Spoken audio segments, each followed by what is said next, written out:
once again, thanks to Shawn and Dan for hosting the small scale group build this year. I think this is probably my last entry into that group build. So I lied. I think I will do one more small bike for the small scale group build. And aside from this set of 8 Sunnis, so you see 1 through 4 and then 5 through 8 back there, this other company, Kawai, makes a set of small bikes. Now, they make a set of 8, but it's really just for 2 different versions of the same bike with, I think, different decals. But it's these 4 kits. So I just bought these 4 kits. You may recall I already built the Harley Davidson and the Yamaha. So since I just did the Honda, I think I'll do this Honda as well and kind of complete the set, if you will. So I'm going to do this kit next. And very similar to the Sunnis, it's split down the middle in kind of the same fashion, but this one does have clear parts. So similar to the Sunni kits, it has the instructions on the inside of the box. And we have black sprue. Now this is rubber-ish. Seems more rubbery than vinyl. So we've got 2 tires and a seat. Here's the decals. Shoot, they're already scraped. Doggone it. I just cannot get lucky with the decals on any of these motorcycles lately. I'll see what I can do to, touch that up. But having learned from the last one, I'll shoot them with liquid decal film and see if I can stop these from deteriorating and be able to use them. We've got a sprue with the 2 sides of the body, and we got the cowl. It goes all the way back. The frame and the rear brakes on one side, and then the sprocket and chain on the other side. It's the front fork and front fender. Looks like the front headlight. Place for the turn indicators. And again, this comes with clear parts, so it looks like these will be the turn indicators that'll go in there. And then on the front forks, same thing there. The engine, the exhausts are actually separate on here, and there's 4 of those. The front handlebars and dials and the mirrors. So I'm going to have to fix those indentations and make that flat. Might be an opportunity to use a new tool. We'll see. And front wheels. It looks like there's a disc brake both front and back. It looks like probably a double disc brake for the front. And then similar to last time, it's really getting the seam down the middle cleaned up. And luckily on this one, the front fender is all one piece, so there's no seam to work on there because this is 120, just a little bit bigger.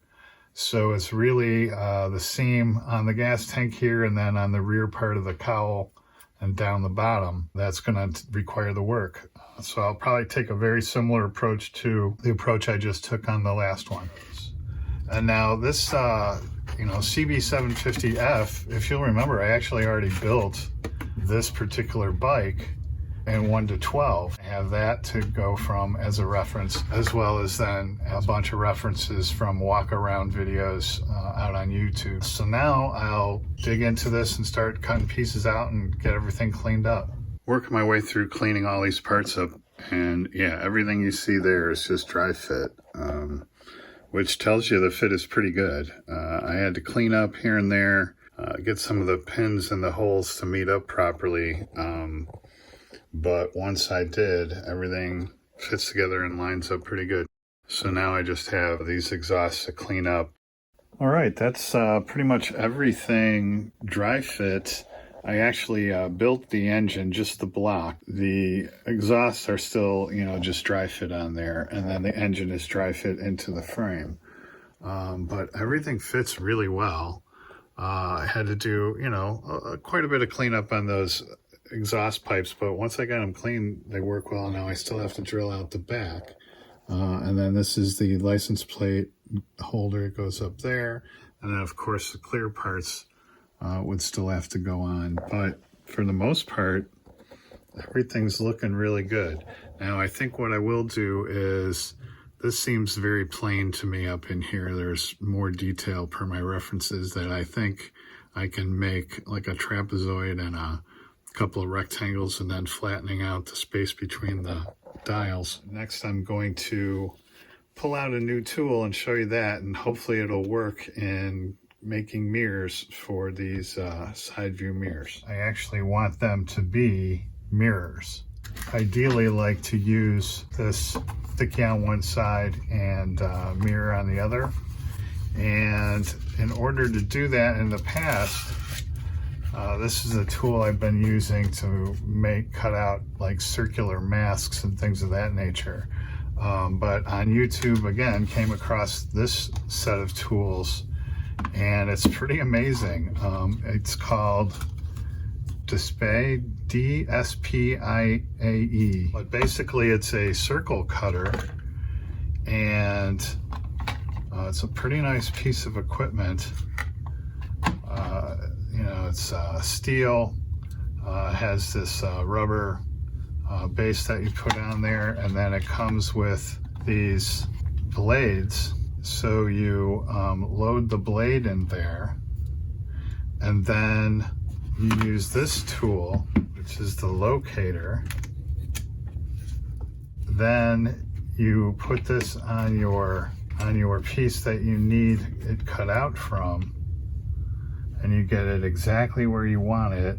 If you wanted to cut a specific piece out, or if you want a specific piece from a spot, and you want to know exactly where the center of that is, then you set that aside, and then you place the tool in there, and now you know it's going to cut exactly where the center of that was. It's pretty cool. So I will figure out the diameter here, set that, and give this a try. All right, so I did one, and you can see it there. It came out exactly as I had hoped. So I'll just go through doing it, the second one. Adjust the circle diameter, turn the screw to adjust the blade pressure, rotate the cutter in anti-clockwise direction to complete the cut. And so basically what I did was measured this. It's a 0.5 millimeter long, transferred half that measurement to here. So set that, tighten that down, and then took one of these blades. So you put the blade in the middle, and then you can set the tension of that blade by, you can see the arrow there, by turning that and setting the tension of that spring. Then you can either use this locator if it needs to be in a specific spot, as I showed earlier, or if you're just cutting out a piece, then you want to kind of put it where you're going to be able to get a good grip on it with that rubber bottom so it doesn't slide, and then hold it tightly and then go around.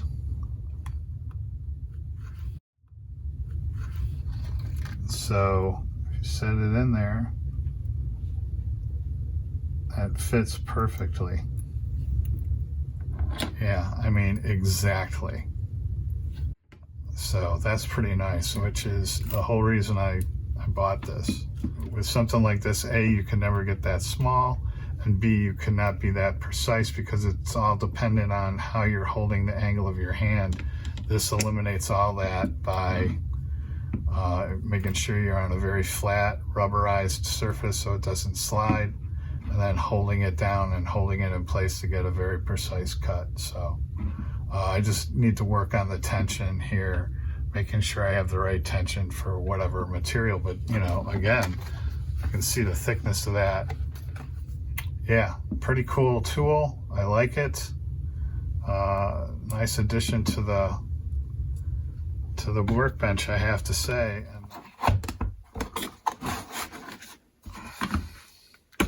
So there you go. I think I got the cutter on Amazon, and I got this at some Gundam store, and it took much longer for the locator to come than for the cutter.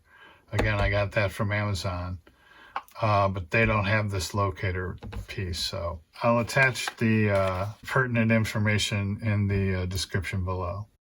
So again, I wanted to improve the area below the dials there on the handlebars, so I used various widths, shapes, and sizes of sheet styrene to fabricate the detail below there. And then I also wasn't happy with the kit provided horns, so based on these references, I went out and found these bits in the spares box, and I think those will work.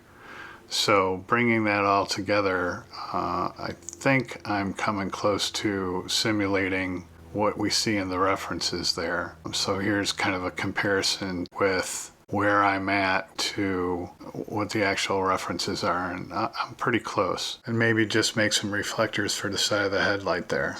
And then just for grins and giggles, I threw it up on the shelf next to the Tamiya one there and did a quick comparison. And while the minute details might not be perfectly crisp, the general outlines are totally accurate. So I think this is a good stopping point. I just have to drill out the holes on those exhaust pipes, do a little bit more cleanup. I've got the engine ready to go to paint there, and then disassemble what you see here and move all those parts over into paint. So as I said, I think it's a good place to stop. Once again, hope you found that interesting, and as always, thanks for watching and happy modeling.